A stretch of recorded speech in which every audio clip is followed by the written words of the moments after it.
Good morning, everybody. Welcome to the Miller Report.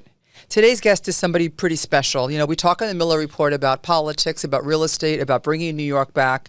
And today's guest has so much to do with the New York coming back, with the vitality of New York, about what New York is about. He has a history of public service. He is an attorney. He worked for the New York City's law department and the state attorney general's office before becoming a public school teacher in Crown Heights. In January 2022, Eric Adams appointed him as Chancellor of New York City Schools. Now, that's an important job. I want to welcome Chancellor Banks to the Miller Report. Thank you so much. Do I call you Chancellor or David? How would you like to be? Whatever you're most comfortable with, I'm fine. I'm fine either way. And thank you so much, Suzanne. It's a pleasure to be here. So I'm going to call you David because I want to make it a little personal. So many people are listening. You deserve the job. The title is Chancellor because you've done great things. I met Chancellor Banks last week at the PAL event, and he spoke in front of, I don't know, there were like 500 people there, and it was so inspiring to hear the good things. The word's not out. And then I attacked you after. I'm like, you got to come on the Miller Report. And he did. And I want to appreciate you taking the time to do this today. Happy to be here. So the New York City school system is the largest school district in the country with over 1,600 schools and 75,000 teachers. There is really no more important job in the city as far as I'm concerned, how we're going to educate our kids. Yes. Yet before you took over, the New York City school system had the worst reputation. Maybe not the worst, but pretty bad. And when we were in the midst of COVID, there was so much going on. Tell us what your first reaction was when you were approached to take on this job. My first reaction was, heck no. That's what I told the mayor. I said, I'm not interested in being the chancellor. But you were a teacher, so you knew. Yeah, I was a teacher. I was a principal. I've been a principal for 11 years. I was the founding principal of 2 different schools. I grew up in this system. I'm a product of this system. Amazing. I'm a New York City kid, Brooklyn, Queens, born and raised. 2 other brothers. We're all products of the system. So I know what the system is, and I also knew what it needed. And so when I finally decided that I would accept the mayor's invitation to do this work, I was prepared to meet the demand of what this job is really all about. So I guess the most important thing when you started is getting good teachers. Like in any job, any company that you have to have good employees. That makes your company. In my company, my employees are smarter than me. I mean, I have to hire smart people. So how did you get good teachers? What was the first thing you did to recruit good teachers? Well, I will tell you this, Suzanne. We already had phenomenal teachers that had a really bad reputation. And here's what I mean by that. Across New York City, I found out that 51% of our kids were not reading on grade level. Now think about that. And now within those numbers, 64% of black kids and 63% of Hispanic kids not reading on grade level. But I also found out that it really wasn't the teachers' fault. 25 years ago, we gave them a new curriculum and a new approach to teaching reading that was an abysmal failure. We gave the teachers the wrong blueprint to be successful. The school system itself, well before I ever got here. And so the powers that be. One of the reasons why the charter schools have been so successful, so many of them, they've had a very different blueprint. They made sure that kids learn how to read through an explicit approach to phonics and kids learning how to decode words, learning how to make meaning of words. They just use an old-fashioned approach. And the larger system was not doing that. We were using this very progressive approach that was not working. And so I scrapped all of that, and we went back to what's called the science of reading. For many people, it means phonics, teaching kids very explicitly how to read. The teachers have been thrilled because it now has put the teachers in a much better position to be successful. It's like being a coach of a team, and you keep running the wrong play. And every time you hand it off the ball to somebody, they keep running into the other team and getting knocked down. Well, at some point, you got to run a different play. We are running a different play. So you did that. That's the first thing you did when you took over? You said you're going to change the curriculum? The very first thing that I did. And the second thing I would tell you almost simultaneously was I told parents that this was going to be a very different system. We had to get parents to believe again in the New York City public schools, because over the last 2 to 3 decades, they had lost faith in the system, and rightfully so. And so you have to be able to demonstrate that you're going to move this in a different way. I'll give you another example of something that we did. The prior administration was getting rid of all the gifted and talented programs. Right. These are for I programs. used to be in the IG classes. I know. So you were one of those top students, high performer. I don't know what happened after that, but in 6th grade I was. Well, you look like you're still doing pretty good. But I will tell you, there are a lot of kids who are high performers. And the prior regime was saying, well, we believe all kids are excellent. We don't want to have gifted and talented programs. I went all around the city talking to parents, and they said to me, we want the gifted and talented programs. Don't get rid of them. Expand them. Put them in every district in the city. We have high performers all over. That's what we did. Making moves like that, redoing the reading curriculum, it was a way of saying to the public, there's a new day. There's a new sheriff in town here, and we're doing this very differently. And we began to get parents to believe in the system again. That's really important, because you can do good work, but if people don't believe in it, it doesn't make a difference. Well, I think this is a work in progress. Yes. One of the things that the parents, and me as a parent, always is concerned about is safety. I mean, the safety in the schools is huge. Like, you don't want to send your kids to school and they're going to be shot in the classroom. That's right. So what are you doing to ensure the safety in these schools? It's a tough job, I know, but what are some of the things you're doing to ensure that when your child goes to school in the morning, they're going to be safe? Well, first of all, I don't know how many of your listeners even know. I was a school safety officer in the New York City schools before I was even became a teacher. I wore a uniform. I worked at Clara Barton High School in Brooklyn. Wow. And I worked closely with the principal in keeping the school safe. So I had a bird's eye view on how you actually do this. I come from a family of police officers. My dad did almost 30 years on the NYPD. He retired as a lieutenant. My brother right now is the deputy mayor for public safety. I know he's going to come on a show, I hear, very soon. Okay, great. Well, I don't know anybody who knows more about policing and keeping folks safe than my brother Philip. And so I was very attuned to keeping kids safe. We engage with our local police department every week. Every principal in the city now is engaged in a Zoom with the local precinct commander. And so they talk about all the issues that are going on in the schools, in the neighborhood, around the schools, because a lot of times you'll have issues that will happen in schools, but they are the result of some activity that's happening outside of the school. Mm-hmm. That's why it's important that we are speaking and collaborating, because what's happening at one school can spill over into another school. And so it's really important that we have this level of communication. We're doing that all across the city. Just this year alone, we've seen incidents drop by over 14% in our schools, which is very, very significant. We don't have major issues happening in our New York City public schools. The biggest problems we've had, Suzanne, have been around the corner, up the block. Once the school day is over, kids getting into fights. And so with that, we launched something that we call Project Pivot, where we've brought in almost 300 different community-based organizations. These are the folks who live right there in the community.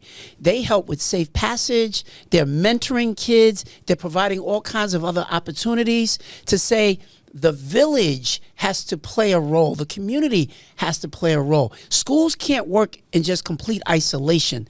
You've got to have parents involved. You have to have community members involved. And those are the things we've been doing, and we've seen real progress. I think that's great, because you don't want to leave the kids with nothing to do. They have too much testosterone, and at 3 o'clock, where they're going to go, they're going to cause trouble. So That's it's good right. that you're going to keep them involved and engaged. You have to Sports, keep kids community, engaged, yes. Suzanne. If you leave them with all of that idle time, they will find things to do, and they're not always the most productive. So we've got kids doing internships and apprenticeships, working at different companies in the real world.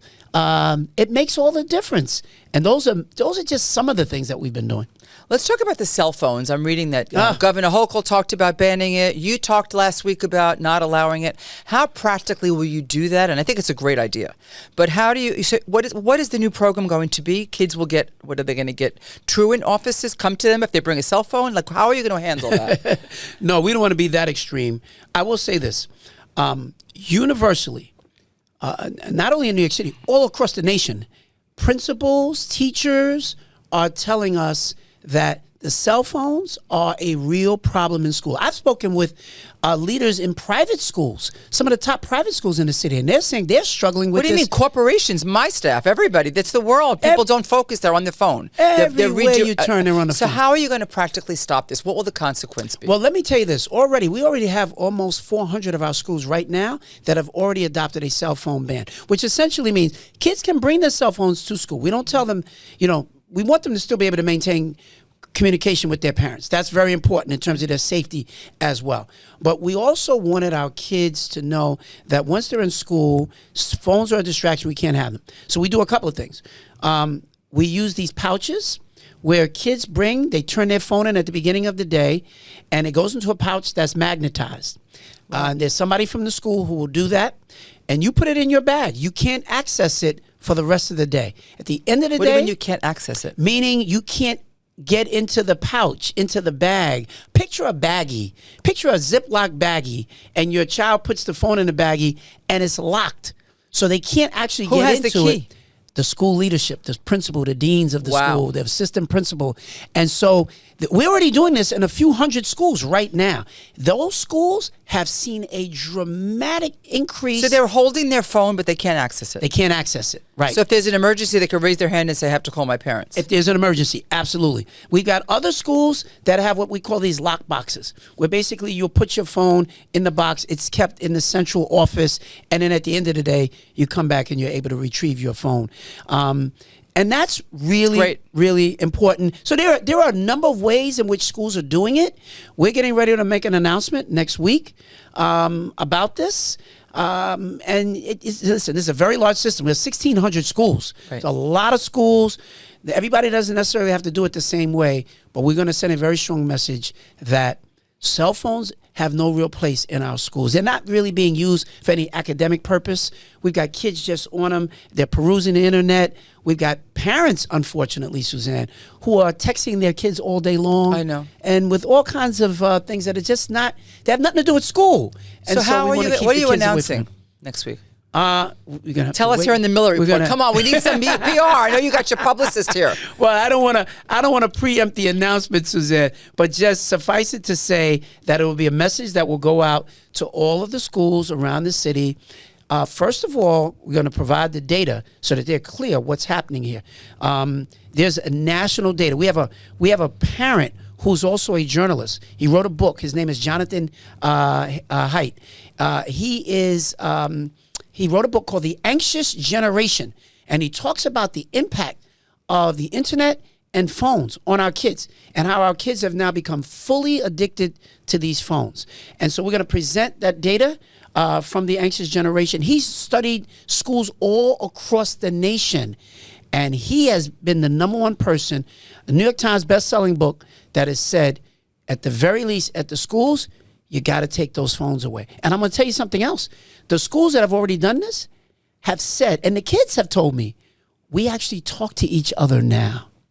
In the past, with the phones, we were all buried in our phones. We didn't even talk to our classmates. So they're talking to each other. The incidents that were happening have decreased significantly because any of the fights and the misbehavior that happens as a result of the phones. The phones are how they communicate the nonsense. So if you take that away as a tool, now they're left with no other choice but to stay focused on their math class and their English class. And socialize. Talk to your friends and not just text with them all day long. One of the kids I spoke to said to me, Suzanne, I feel like the school has given my brain a chance to have a break. Think about that.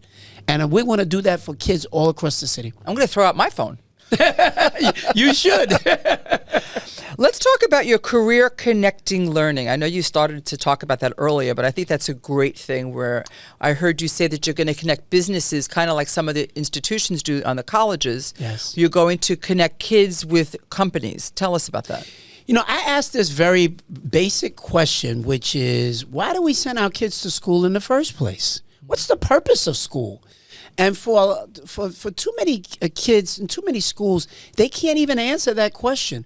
We go through a process of what I call schooling. You just go to school because you're supposed to go to school. But no, going to school is supposed to lead to something. It's supposed to lead to a career. It's supposed to lead to you going to college so that you can have a good life. It's hard for kids to dream of becoming an investment banker if they've never met one. Right. Right? I want kids to be able to have internships, apprenticeships where they get paid while they're still in school, to have an opportunity to get exposed to the world of business, to the real world. So what does that program look like? What it looks like is people like Jamie Dimon at JP Morgan Chase offering up dozens of internships, hundreds of internships for kids from our schools to give them an opportunity. So these are kids who are going to school, and at some point during the day or several days out of the week, they leave halfway through the school day, and they'll actually go and they'll work at a place like Northwell Health, or they'll work at a place like JP Morgan Chase, or they'll work at a place like Accenture. We've got a lot of companies that have signed up to help out. And the kicker here is that most of these companies are also giving our kids money. They're giving them stipends. They're paying them. So kids are learning. They're able to put a few dollars in their pocket, which makes a huge difference for a lot of kids, particularly kids who come from a background where they don't have that. So it's a greater incentive for them to show up every day, and they're getting exposed to the real world of work, the 21st century economy, and it gets the light to go on, Suzanne. When you go and work in some of these places, imagine a kid who's coming from Brownsville. They have no idea what it means to work at a place like Microsoft. And now you get a chance to go there. It helps you make deeper connections with the schoolwork that you're engaged in during the day. Because kids ask all the time, why are we doing this when they're in class? Well, now you understand how your work in school connects to the real world. And that's what gets the light to go on for kids and makes a huge difference. So, David, what's the vetting process of that? If I'm a kid in school, like, what is my incentive to go work for a company like JP Morgan or something? Like, what vetting do you have to, what do you tell the kids they have to achieve to get those jobs? We have a whole division that is laid out. It's led by a woman named Jade Grieve. Jade used to work for Bloomberg. We stole her from there. She has studied these kinds of models all across the world. Love it. And she came in and has laid out with her team a phenomenal approach. So we don't just force kids to go anywhere. They got to sign up. They've got to put one foot in front of the other, make that first step. We expose them to a wide range of career opportunities, and then they get a chance to say, I think I would love to learn more about this. But what about their grades? Program. Do they have to have a certain grade to do it? Like, how are you going to select which kids? Yeah, well, they've got to certainly be passing their classes. We don't have a very specific grade point average, but we don't need anybody going to get a job working at JP Morgan Chase and they're failing their math class and their English class. So they've got to be passing all their classes for sure. But they've got to express a real interest in what they think that they would like to do down the line. What grade does this start in? Primarily 11th and 12th grades. Mm-hmm. So they're getting a great level of exposure. Even in middle school, we're bringing in guest speakers. Kids are getting a wide range of exposure opportunities. But by the time they're in the 11th and 12th grade, or when they get an opportunity for what we call these modern youth apprenticeship opportunities.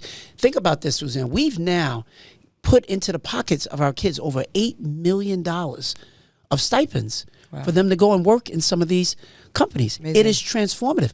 And the companies are buying in, not just out of the goodness of their heart, but because they are also developing their future workforce. Imagine if you're working at one of these big companies and you've got a number of these kids who are working for you who will wind up working for you for the rest of their career. So it's an early investment by these companies into developing future talent. These companies go all over the world to try to find talent to come and work at their companies. And we've said, we're graduating thousands of kids every year. Why not invest in our own kids? Don't sit on the sideline and criticize what we're not doing. Be part of the solution. We've got these brilliant young people who only need the opportunity. And when they get the opportunity and they can see the power of possibility for their lives, they move very differently. Kids who get in trouble, who engage in negative behavior, who are starting fights, those are kids who are like running around in darkness. If I think that one day I can become a systems analyst working at Bloomberg, I'm not going to get into fights with kids around the corner because I see a future for myself. Right. You have to. My job is to help to provide that light so that the kids can see the future. And if they see the future, they move. They move toward that light. That's the work we're trying to be engaged in. I like that. So let's talk about the school budget, which is not a fun subject. It's always an issue. It is reported that it costs the taxpayers in New York City, actually New York State, around $30,000 per year per student from ages K through 12, just to send their kids to New York schools. How much money do you think of that? How much of that money do you think goes to the classrooms? Well, I know how much goes to the classroom. First of all, we have a $39 billion annual budget. Now think about this. It's the largest budget of any school system in the nation by far. LA is number 2, and they're not even a half of the size of the budget that we have. But that budget is really large because we also spend exorbitant amounts of dollars on things that are really important, like buses, transportation, food. Suzanne, newsflash, we got to feed the kids when they come to school. And when you have almost 1 million kids, that's a lot of dollars that you have to spend on that as well. But the majority of the funds that we spend actually go into our classes. They go out to our schools. That's where we hire our teachers. This is where we get the technology that we use in our schools. This is where you get your books and all your supplies that you need for kids to be able to have their art programs and their math classes and their technology classes. And so, at least close to $20 billion of that 40 is in our schools. And the rest of it really goes to support all of the work that kids also need. I have 2 relatives that are school teachers in the public system, and I think that if you talk to a lot of teachers, they're going to have the same complaint. My sister was a school teacher for 30 years in New York. I think the issue that the teachers will complain about is the amount of money being spent on bureaucracy, the administrators, the things that are, rather than actually the teachers, and rather than in the classrooms, the books that are needed, the things that are needed for the classrooms to make the teachers don't make a lot of money. Sure. So have you done anything to clean that up? And I think that will be a very important thing to talk about. Well, let me say this. First of all, we could always find greater efficiencies. And it's one of the reasons why one of the things I'm looking at now is AI. And I think that AI is going to help us in time to be able to create greater systems efficiencies where we can save some dollars on those back office operations that we've got, and the money that we can save there can go closer to the schools. But I will also tell you... into the classrooms. And into the classrooms. Right. But I will tell you, in terms of our teachers, because I get asked a lot about teacher shortages and that kind of thing. There's national teacher shortages. But we do pretty well here in New York City. We just settled a contract with the teachers union, which is the largest teachers union in the world. Our teachers do really well. Inside of 8 years, our teachers can make over $100,000 a year. So what are the starting salaries for these teachers? I mean, housing is expensive. Living in New York is expensive.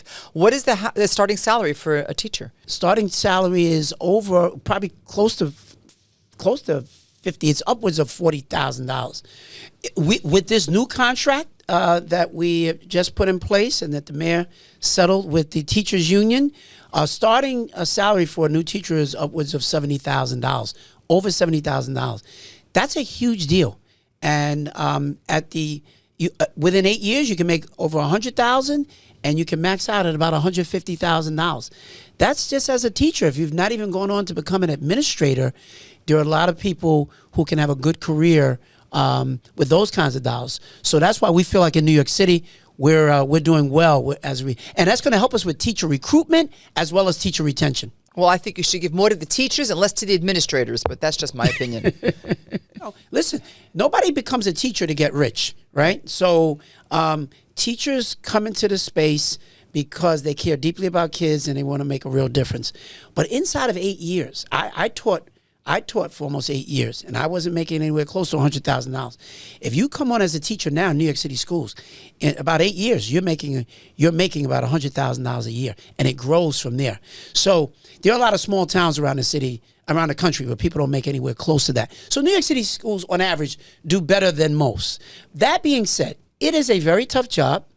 I do everything I can every day to try to make that job easier for all of our teachers, and we've not fully arrived, but the key here is, Suzanne, we are on the right track. On all of these indicators of success, we've made real progress. And I think if you talk to most teachers around the city, they will tell you they see a change and things are moving in the right direction.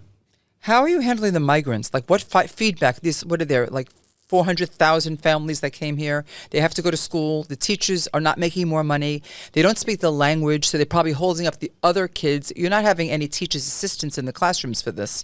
No more money is going to the schools for this, according to the budget. So that's a tough job. It is. How are you handling that? It's tough, and you've heard the mayor talk about this. I mean, the number of migrant families that have come into the city presents a challenge on a number of fronts, not the least of which is the financial front.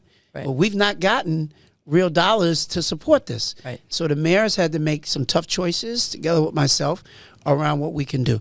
But I will tell you this, we have since the pandemic, since the infusion of the migrants into the city, we have taken in about 40,000 migrant students into our schools. I thought it would be more. Well, no, there are more migrants, but the kids who are school-age kids coming to our schools is about 40,000. And that will grow. It grows every day. They'll have kids. That will grow. Yeah, it will grow. But I'm also mindful of the fact that we are a city of immigrants, and my job, I can't get into the politics of immigration. That's for others to debate. My job is when a child shows up at our schools, I've got to love them and I've got to educate them. And I don't ask them, where are you from or where are your parents from? That's not what our teachers do. They put them in the classroom and they do their dead level best to teach those kids just like they're teaching everybody else. And I'm going to tell you something. I could take you into schools right now. You would have no clue who the migrant students are. They fit right in with everybody else. They don't miss a day from school. They show up every day. They're hungry. They want to learn. And the only reason why they miss any time from school is just some of the challenges that their families are going through. But can you imagine when you're coming from South America and they've made their way through the Darien Gap, they've seen dead bodies, and you're 8 years old. There's a level of trauma that's associated with that. My job is if they show up, I'm going to teach them just like I teach every other child in the school system. I don't make any distinctions. I just think there should be additional resources allocated to this. I mean, you're getting 40,000 kids. They don't speak the language. If my child was in this classroom and they had to slow it down because somebody didn't speak the language, don't you think in the budget there should be additional resources for I this? don't disagree. That's and the mayor said that. And those are the dollars and resources that would come from the federal government. And so we continue to make a call to the federal government that we need support for all these young people and their families who are here. I know we need additional dollars to support it in our public schools. And what about the challenge students, the students that are special ed? Are you getting additional resources for those kids? Yeah, well, we have a lot of federal laws and guidelines around our special students with special needs that are already in place. And so we've got some additional weights that we have as part of our funding formula. We've been calling on the state to actually revise its formula. Its formula hasn't been revised in many, many years.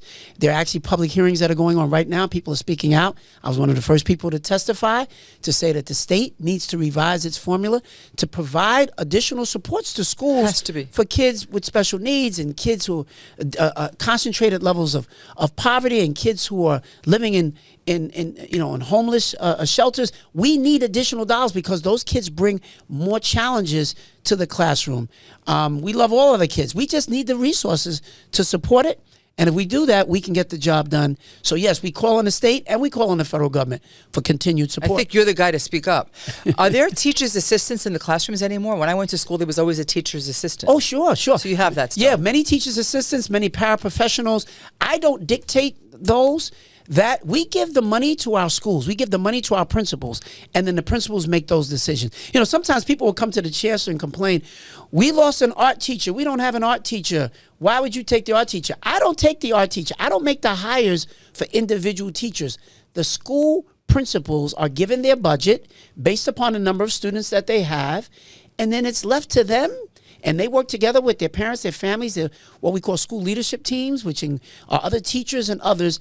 They make the collective decision to hire an additional math teacher or art teacher or whatever it is they think they need in their school. There's no one size that fits all. And that's the way that it works. I don't make those very specific school-specific decisions. So this is the first time in 2022 to 2023 to 2024 that enrollment has been up in 8 years. Is this because of you? Like, tell us about that. I mean, are there better schools now? I mean, as I started before we talked, before the interview, I said that there were only 2 or 3 really good schools where my kids were going to school. And you said there's more now and there's more enrollment now. Tell us about this. Early on, I said one of the biggest jobs that I had was to begin to rebuild the trust from families, that they would have a sense that the school system is moving in the right direction. We are seeing that playing out all across the city. We really are. And people are believing in public schools again. And that's probably the best thing that I could be doing in my role as chancellor. So again, for the first time in 8 years, an uptick in enrollment. That's a huge deal. And that's in spite of the fact that we've gotten these students who've come in as migrant students. We have testimony from parents and families all over the city who said, I was going to the private schools, but because of the things that you're doing, we're going to keep our child in the public school. I've had parents who've left the private schools to come to the public schools and said, we're going to save those dollars that we were spending on the private school education.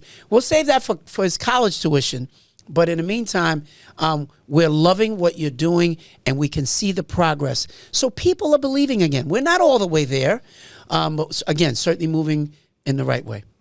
Except a personal thing that we have to go on record about is like, what are you doing to protect the Jewish students? I know there was an incident in the school that you actually graduated from, which was Hillcrest High School. There was the one in Bensonhurst. There was an incident in Sheepshead Bay. Some of these teachers had to hide in classrooms. They were afraid to be going out. The teachers are afraid. The kids are afraid. What are you doing to make the children of the Jewish children and teachers feel safe? Well, first of all, I will tell you that, what happened at Hillcrest High School, because all of this really kind of got jump-started with Hillcrest High School in Queens. You went there, right? Not only did I go there, when I graduated from that school, my brothers graduated from that school. I was the vice president of the senior class. To this day, it's the greatest accomplishment that I ever had, no matter all these other jobs that I've had. The thing that gave me the greatest joy was when I got elected by all the other senior classmates say, we want you to be our vice president. Love that. So what are you doing how are we fixing this? It broke my heart to go there and to see a teacher who was targeted simply for being Jewish. And I went out to that school right away. I spoke with parents. I spoke with kids. I put dozens of kids in the library, and I said, I need to understand, how did something like this happen? I met with the teacher. I met with all the teachers in the entire school. And one of the things I realized was that we needed a change of leadership at the school, first of all. What happened should have never happened. It was an act of anti-Semitism. But when you talk to the kids themselves, many of the kids in that school are of Muslim, Arabic background in that area of Queens. They have been watching social media. They don't watch a lot of the shows that I may watch on the cable shows that I watch. They watch social media. That's what today's kids are watching. And on social media, they're being inundated with images of Palestinian families and kids being killed. And it was resonating deeply with them. And they saw on social media a teacher from their school holding up a sign, which was her absolute right to do, that said, I stand with Israel. The kids, and you're talking about 14 and 15-year-old kids, they interpreted that to mean you stand for all the killing that's happening of the Palestinian kids. I'm just telling you this. I talked to the kids, and I'm saying, this is a teacher who's been in a school for years, a great teacher. So you're saying, why would you turn on her? You're saying that there was not enough social media talking about what's happening on the other side. And Absolutely not. And I'll tell you even more importantly, Suzanne, not enough conversation happening in the school to help the kids understand what's even going on at all. And when I talk to the teachers, first of all, the kids told me, we're watching this stuff on social media and nobody comes back. None of the teachers come and talk to us to help us unpack this stuff and figure out what's really going on. And when you ask the teachers are afraid to talk about anything because they are afraid of being called Islamophobic. They're afraid of being called anti-Semitic. So the teachers look at this issue and say, I'm not touching it. I'm just going to talk about the regular stuff that's in the curriculum. And these political issues in the Middle East, that's not for me. Do you agree with that? Should they be talking about it? They absolutely have to be talking about it. That's how you educate kids. You can't put your head in the sand and think everything is going to be okay. But teachers also need help and support in having those kinds of conversations without necessarily bringing their own bias to the conversation, which is not easy because these teachers have their own views around what's happening. So what we've said is not about your views. It's about helping kids understand all of the issues that are happening. So we have engaged with a number of other partners who have helped to do professional development for teachers all across New York City. That's an ongoing body of work to have what we call courageous conversations. It is not easy. It's not easy to have these conversations. So what did you do? What methods did you take to protect the student in Hillcrest? Excuse me, the teacher. What did you do? You said you let them go. What did you do? No, first of all, we suspended the students who created this little bit of a riot that happened at the school. All of those students were disciplined. What does that mean? Meaning suspended with extended suspensions. And some of those students are not even back at the school itself. The principal of the school was removed, which is a huge deal. Huge deal. That almost never happens. That's you have great. to remember, these folks are represented by unions. They have rights as well. And we were able to put in a new leader into the school. And in fact, the new leader that we put in was a person who's of Islamic background, who was a teacher, who was an assistant principal in the school, who was the very first person to welcome back the Jewish teacher, to wrap arms around her and to say what happened should have never happened, and that will not happen on my watch. And the teacher said to me, I think if he were principal of the school, you'd see a very different environment. And he's now the principal, and we've not seen those kinds of issues. It doesn't mean that everything is perfect. This is an ongoing series of activities. We're sending thousands of kids who are going to the Brooklyn Jewish Children's Museum in Crown Heights, and getting exposed to what is the Jewish way of life. The more you expose kids, see, you can just punish as many kids as you want. That doesn't change behavior. What changes behavior is educating. You've got to help them understand, what does it mean to be a Jew? And so we've engaged in very significant partnership with the Jewish Heritage Museum in Battery Park City. And we've got many different Jewish organizations that we're working with. Ruth Lichtenstein and her Project Witness and others that are now in this space with us, helping to educate these kids. It will not happen overnight.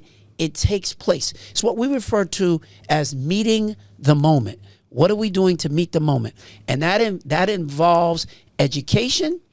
It involves community engagement. I put together for the first time, there's never been a chancellor that has had a faith-based advisory council. And I've got rabbis who are part of that council with me as well, who are giving us their best counsel for ways to move forward. Are you teaching the Holocaust in the classrooms? Are they teaching? Is that allowed now? Yeah, the teaching of the Holocaust actually is part of a mandated part of our overall curriculum. The challenge is that it happens at the high school level. We do some of it in middle school, but we want to be able to do more than even teaching about the Holocaust. The Holocaust is not the whole of Jewish life. Kids need to understand, what is the Jewish experience. But is that being taught? Because I know there was talk about removing it. Is that? Oh, no, it's absolutely being taught. It's not being removed. Okay. We're building on it. We're expanding on it. And we're going to be making sure that all of our kids, from the earliest ages in elementary school through 12th grade, it's about another year we're out, but we've got a full team on developing a whole new curriculum that we'll be able to use from every grade in our system that talks about the history of the Jewish people. That's what kids need to know. But we're simultaneously doing one for the Arab and Muslim community as well.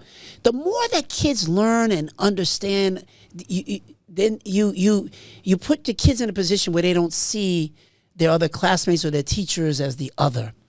But if you don't know and nobody's taught you, then you fall prey to all the negativity, to the stereotypes, to the things that social media will promote. And the only way you can beat that back is through education. I remember my mom, she's a Holocaust survivor. She used to go to the schools, 6th and 7th grade, and they used to welcome her in to talk about her experiences. Are you doing any of that? Absolutely. We're doing that. It's not happening at every single school yet. That's why we said we're putting one step in front of the other. We're building on it. And there's a lot of other things that we've got to continue to put in place. It's a tough job. You're doing great. You got a tall order here to fix this. This is not easy. Let me ask you, David, what are you using as your key performance indicator to see if people are graduating? Like, what is your metric here? Well, first of all, before we even get to graduation, we're looking at, we have screening data that we do all the way through that helps let us know where are we, what adjustments do we need to make, and this happens across various subject areas, math, English. We've got a lot of kids who suffer from dyslexia. This has been something that the mayor has pushed from the very beginning. So we are, for the first time in this school system, we are diagnosing kids to determine whether or not they are suffering from dyslexia. There's a lot of kids who didn't perform well in school, like the mayor. The mayor was dyslexic, and it wasn't diagnosed until he was in college that he even had it. And we are doing those early screeners, and then our teachers have been trained around the proper interventions. Kids who are dyslexic are brilliant. They just need additional supports to help make sure they're getting everything that they need. In the past, all too often, we would just say, well, they're slow, they don't get it, and you're holding them back, or you're just moving them on and they're not keeping up with the material because you've not provided the interventions that they need. So we're doing those kinds of things to make sure that we're watching every step along the way to get kids ready. But you can graduate kids from school, but if kids can't read, and we were graduating How are the kids test scores? How are the test scores since you've taken over? This past year, we went up by 3 points in ELA. We went up by 12 points in math. So not only were those significant upgrades, we were outpacing the rest of the state in those improvements. And we're just getting started. So again, as I keep saying, we're on the right track. There's been a lot of stuff that was broken, and we've been trying to fix these things. You can't do it all overnight. But you've got to find those priorities. You got to lean in. You got to create opportunities for kids, and that's what we're doing. So not to get into politics, but if you're doing a good job and you're on the track to really bring up these test scores, I mean, what happens if the mayor doesn't run again, or if he doesn't get elected? I mean, do you stay? Like, what happens? Well, that's a very political question, and what generally happens is if a new mayor were to be elected, and I'm got fingers crossed that doesn't happen. I mean, I'm appointed by this mayor, and a new mayor gets elected, they always pick a new chancellor. They always pick a new police commissioner. There's never been in history, as far as I'm aware, a mayor that gets elected, a new mayor, and they keep the old chancellor there. No matter what kind of job you're doing. That is awful. I mean, to me, it's like if you're doing a good job, who's going to suffer? The kids are going to suffer because you're doing something that's working, and because of politics, you're going to be let go. It doesn't make sense to me. That's just historically the way that it works. They don't generally keep those. Those are probably the two biggest appointments that a mayor will make: is who's your chancellor and who's your police commissioner. Even if you're doing a good job, there's no history that they're going to keep the same chancellor. No history that they've ever kept the same chancellor. So that's just the political reality. But I don't worry about those things. I'm just staying very focused on the job that I have at hand. It's a huge job. I'm going to do the best I can as long as I can do it. Well, kudos to Mayor Adams for selecting you. You have a really tough job. I think it's the toughest job that I know of other than the mayor. And keep doing a great job. And thanks for coming on the Miller Report. So we're going to get this out. Thank you so much. And I'll come back anytime you invite me. Thank you so much.